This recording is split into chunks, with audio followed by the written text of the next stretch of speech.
ఒకప్పుడు పచ్చని అడవిలో పక్షులు పాడుతూ ఆకులు మురిసే మధ్య ఒక చిన్న ఏనుగు తనకు స్నేహితులను వెతుకుతూ అడవిలోకి వచ్చింది.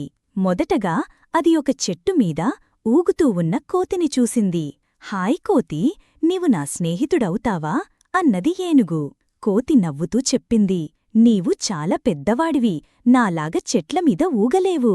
తరువాత అది ఒక ముద్దుగా ఉన్న తెల్ల కుందేలు దగ్గరకు వెళ్ళింది. హాయ్ కుందేలు, మనం స్నేహితులవుదామా? కుందేలు భయంగా తల ఊపుతూ చెప్పింది, నీవు చాలా పెద్దవాడివి, నా గుహలోకి నీవు ఎక్కడ పోతావ్? ఏనుగు ఒక సరస్సు దగ్గరికి వెళ్ళి కప్పను చూసి అడిగింది, హాయ్ కప్పా, మనం స్నేహితులవుదామా? కప్ప పక్కకు చూస్తూ చెప్పింది, నీవు చాలా బరువైనవాడివి, నన్ను తడిమేయవచ్చు.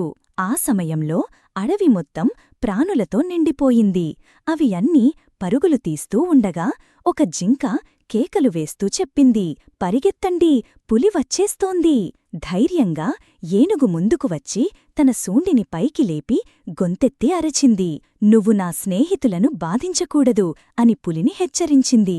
ఏనుగు ధైర్యాన్ని చూసిన పులి భయపడి అడవిలోకి పారిపోయింది.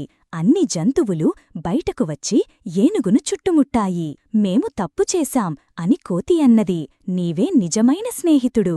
ఆ రోజునుండి ఏనుగు ఒంటరిగా ఉండలేదు, దానికి నిజమైన స్నేహితులు లభించారు. నీతి, రూపాన్ని బట్టి ఎవరినీ తీర్పు చెయ్యకండి. ప్రతి ఒక్కరిలో వారి వారి ప్రత్యేకత ఉంటుంది.